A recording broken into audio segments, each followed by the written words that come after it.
Hi friends, నమస్తే. నేను మీ Pramila. Welcome to వంట సాగరం. వంట సాగరంలో ఈరోజు నేను చామదుంప పులుసు చేశానండి. చాలా తక్కువ ఇంగ్రీడియంట్స్తో చాలా టేస్టీగా ఈ రెసిపీని తయారు చేశాను. మరి తయారీ విధానం చూసే ముందు చామదుంప పులుసుకు కావాల్సిన పదార్థాలు ఏంటో చూద్దాం.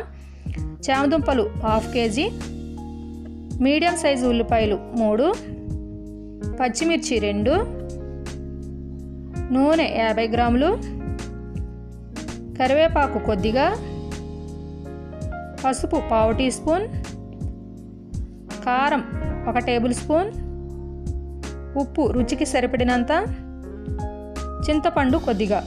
ఇప్పుడు తయారీ విధానం చూద్దాం. మొదటగా స్టవ్ మీద పాత్ర పెట్టుకొని దానిలో 50 గ్రాముల వరకు నూనె పోయండి. నూనె వేడెక్కిన తర్వాత దానిలో సన్నగా తరిగి పెట్టుకున్న ఉల్లిపాయ ముక్కలు వేయండి. 2 పచ్చిమిర్చిని కూడా నిలువుగా చీల్చుకొని వాటిని కూడా యాడ్ చేయండి. అలాగే కొద్దిగా కరివేపాకు కూడా వేసి కలుపుకుంటూ వేయించుకోవాలి.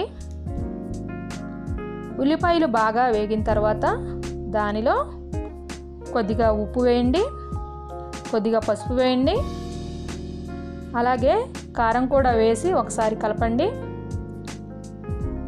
ఇప్పుడు ఉడికించి తొక్క తీసి పెట్టుకున్న చామదుంపల్ని వేయాలి.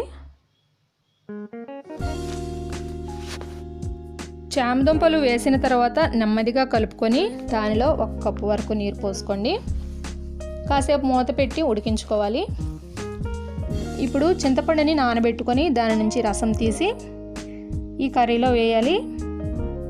మరలా మూత పెట్టి కొంతసేపు మరగనివ్వాలి.